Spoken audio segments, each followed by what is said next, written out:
Halo sobat investor semua. Nah, buat teman-teman investor saham sekarang yang kalau misalkan portofolio sahamnya lagi turun, kira-kira langkah apa yang teman-teman harus lakuin? Oke, jadi ini merupakan personal opinion gua apa yang harus dilakukan ketika portofolio saham kalian sedang turun. Oke, ketika portofolio saham kalian sedang turun, kalian itu harus cari tahu dulu kenapa ini bisa turun ya. Entah kalian menjadi seorang trader atau menjadi seorang investor. Nah, teman-teman sebelum itu harus tahu dulu ya perbedaan antara trader dengan investor. Trader itu adalah teman-teman mungkin investasi dalam jangka pendek untuk meraih keuntungan yang tinggi ya.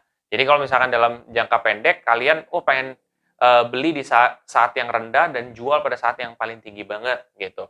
Ya, dan itu tuh biasanya tuh dalam jangka waktu yang singkat gitu. Tetapi kalau kalian menjadi seorang investor, itu pikirannya adalah 3 tahun, 5 tahun, 10 tahun, seperti itu. Kalian akan tetap keep satu saham itu sampai jangka yang panjang.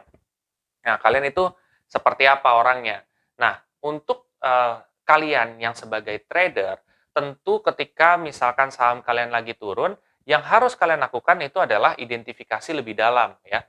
Karena sebenarnya kalau sebagai seorang trader itu dia harus terus mengamati gitu loh. Bahkan lebih sering daripada orang-orang yang memang invest saham seperti biasanya untuk investor jangka panjang ya.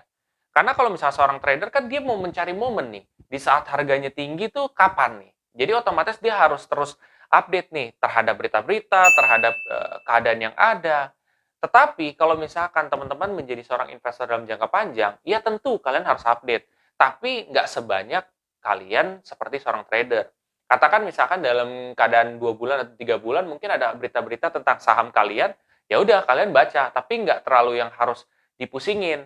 Tetapi kalau misalkan trader itu tuh lebih pusing lagi karena setiap jam, setiap hari itu tuh harus benar-benar diamati dari kondisinya, secara chartnya itu tuh harus diamati. Jadi sebenarnya kalian itu mau menjadi seperti apa? Apakah seorang trader? Apakah seorang investor? Tentu kalau misalkan seorang investor, keuntungan yang kalian dapatkan itu memang lebih lama, tetapi lebih santai kalian.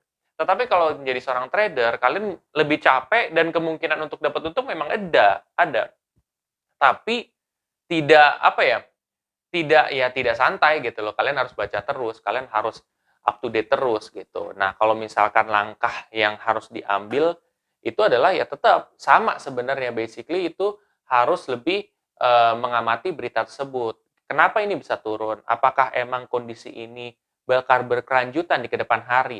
Atau misalkan gue invest di salah satu saham yang emang pada saat itu turun salesnya itu karena memang misalkan ada kondisi lagi banjir atau apa, terus tokonya jadi tutup dan lain sebagainya. Oh ya udah gitu. Karena kan kalau kondisi banjir kayak gitu ntar juga kalau udah banjirnya reda, udah ini balik lagi. Nah, kalau jangan sampai karena ada satu dua sebab yang sebenarnya masih bisa kita atasi, terus kita langsung tarik saham kita. Oh, ini lagi rugi, ah udahlah, nggak usah gitu.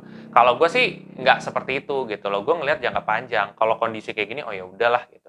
Kecuali kondisinya sangat parah banget. Ketika sangat parah banget, yang bener-bener, wah nih kayaknya bakal drop banget nih sales ke depan hari nih, bakal nggak ada future-nya nih. Ya udah, mendingan jual seperti itu teman-teman. Itu merupakan pendapat gue. Haruskah kita menjual apa namanya saham di saat lagi turun, ataukah malah justru harusnya top up? Nah, buat sebagian daripada kita itu ada yang top up kayak gue misalkan top up di saat lagi turun itu gue top up gitu karena gue pengen dapat hasil yang besar ketika kurvanya naik terus gitu ya. Jadi ada juga saat momen di mana-mana kurvanya itu rata-rata naik, di situ gue bisa mendapatkan hasil yang lebih gitu. Di saat lagi murah banget gue beli, di saat lagi tinggi gue apa namanya tetap gue keep sampai jangka waktu investasi gue tuh selesai. Jangka waktu investasi selesai itu kapan? Ya ketika tujuan dari investasi gue itu sudah tercapai. Mudah-mudahan ini bisa membantu teman-teman semua yang ada di rumah apabila portofolio sahamnya itu sedang turun.